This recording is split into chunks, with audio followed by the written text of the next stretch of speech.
বহুকাল পূর্বে একজন রাজা ছিলেন। সেই রাজার ছিল একজন জাদুকর।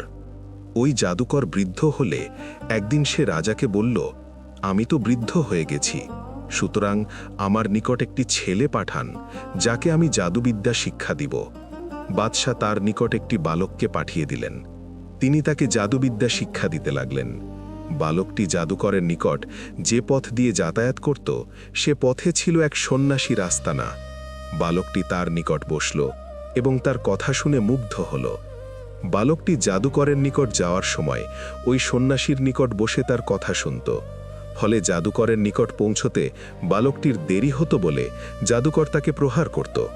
বালকটি সন্ন্যাসীর নিকট একথা জানালে তিনি বালককে শিখিয়ে দেন যে, তুমি যদি জাদুকরকে ভয় করো তাহলে বলবে, বাড়ির লোকজন আমাকে পাঠাতে বিলম্ব করেছে, এবং বাড়ির লোকজনকে ভয় পেলে বলবে, জাদুকরই আমাকে ছুটি দিতে বিলম্ব করেছে। বালকটি এভাবে যাতায়াত করতে থাকে। একদিন পথে এসে দেখল একটি বৃহদাকার প্রাণী মানুষের চলাচলের পথ রোধ করে বসে আছে। বালকটি ভাবল, আজ পরীক্ষা করে দেখব যে জাদুকর শ্রেষ্ঠ না সন্ন্যাসী শ্রেষ্ঠ। অতঃপর সে একটি প্রস্তর খণ্ড নিয়ে বলল, হে আল্লাহ, জাদুকরের কার্যকলাপ অপেক্ষা সন্ন্যাসীর কার্যকলাপ যদি তোমার নিকট অধিকতর প্রিয় হয়, তবে এই প্রাণীটিকে এই প্রস্তরাঘাতে মেরে ফেল, যেন লোকজন যাতায়াত করতে পারে। এই বলে প্রাণীটিকে লক্ষ্য করে সে প্রস্তর খণ্ডটি ছুঁড়ে মারল। প্রাণীটি ওই প্রস্তরাঘাতে মারা গেল এবং লোক চলাচল শুরু হল।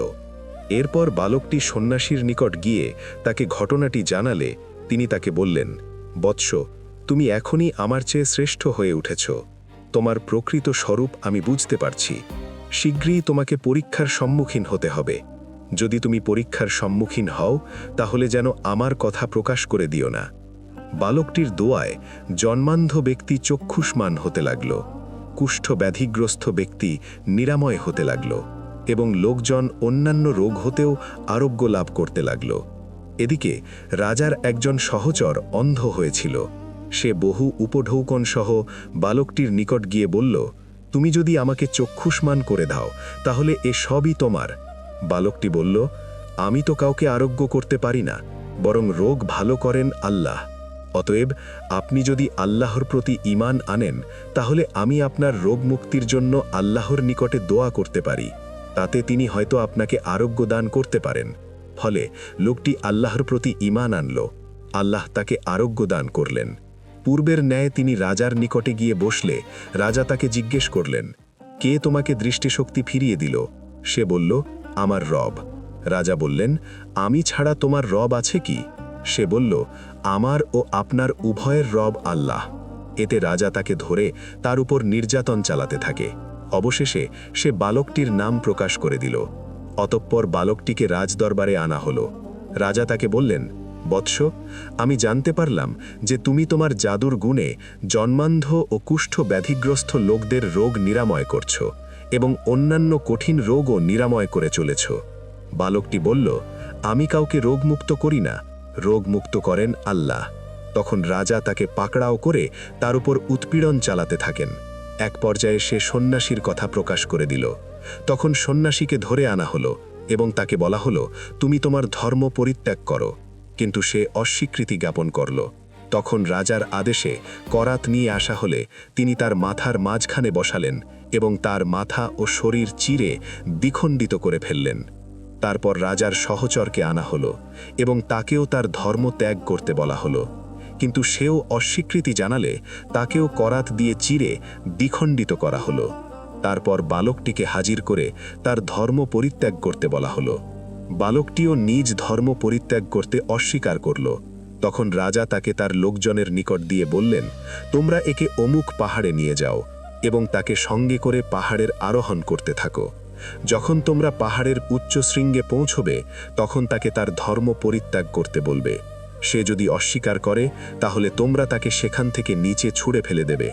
তারা বালকটিকে নিয়ে পাহাড়ের উপরে উঠলে বালকটি দোয়া করল, হে আল্লাহ, তোমার যেভাবে ইচ্ছা হয় সেভাবে তুমি আমাকে এদের কাছ থেকে রক্ষা করো। তৎক্ষণাৎ পাহাড়টি কম্পিত হয়ে উঠল এবং তারা নিচে পড়ে মারা গেল। আর বালকটি সুস্থ দেহে রাজার নিকটে এসে উপস্থিত হল। রাজা তখন তাকে বললেন, তোমার সঙ্গীদের কি হলো?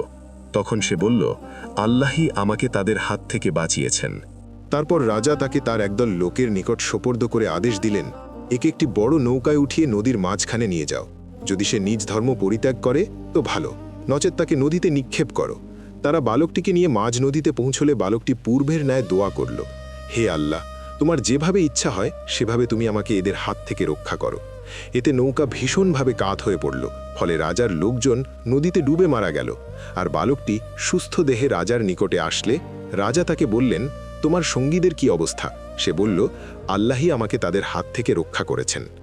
এরপর সে রাজাকে বলল, আপনি যতই চেষ্টা করুন না কেন আমাকে কোনোভাবেই হত্যা করতে পারবেন না, যতক্ষণ না আমি যা বলবো আপনি তা করবেন। রাজা বললেন, সেটা কি? বালকটি বলল, আপনি একটি বিস্তীর্ণ মাঠে সকল লোককে হাজির করুন এবং সেই মাঠে খেজুরের একটি গুড়ি পুঁতে তার উপরই ভাগে আমাকে বেঁধে রাখুন। তারপর আমার তুনির হতে একটি তীর নিয়ে ধনুকে সংযোজিত করুন। তারপর বালকটির রব আল্লাহর নামে বলে আমার দিকে তীরটি নিক্ষেপ করুন। আপনি যদি এ পন্থা অবলম্বন করেন তবেই আমাকে হত্যা করতে পারবেন। বালকের কথা মতো এক বিস্তীর্ণ মাঠে রাজা সকল লোককে সমবেত করলেন এবং বালকটিকে একটি খেজুর গাছের গুড়ির উপরে বাঁধলেন। তারপর রাজা বালকটির তুনির হতে একটি তীর নিয়ে ধনুকের মধ্যভাগে সংযোজিত করলেন। তারপর বালকটির রব আল্লাহর নামে বলে বালকটির দিকে তীর নিক্ষেপ করলেন। তীরটি বালকের চোখ ও কানের মধ্যভাগে বিদ্ধ হল। বালকটি এক হাতে তীরবিদ্ধ স্থানটি চেপে ধরল, অতঃপর সে মারা গেল।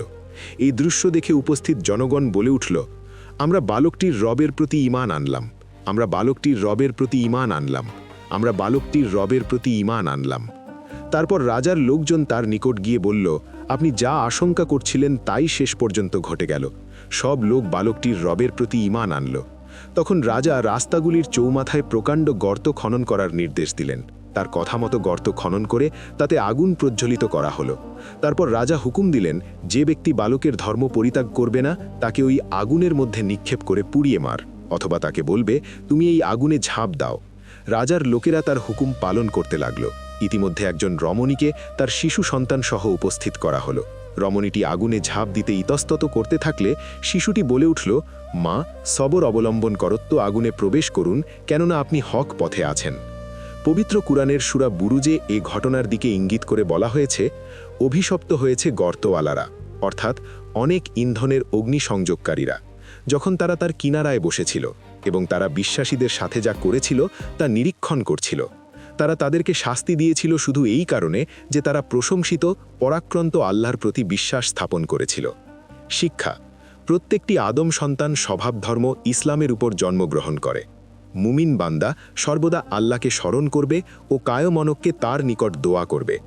রোগ মুক্তির মালিক একমাত্র আল্লাহ, কোনো পীর ফকির বা সাধু সন্ন্যাসী নয়। আল্লাহর পথের নির্ভীক সৈনিকেরা বাতিলের সামনে কখনো মাথা নত করে না।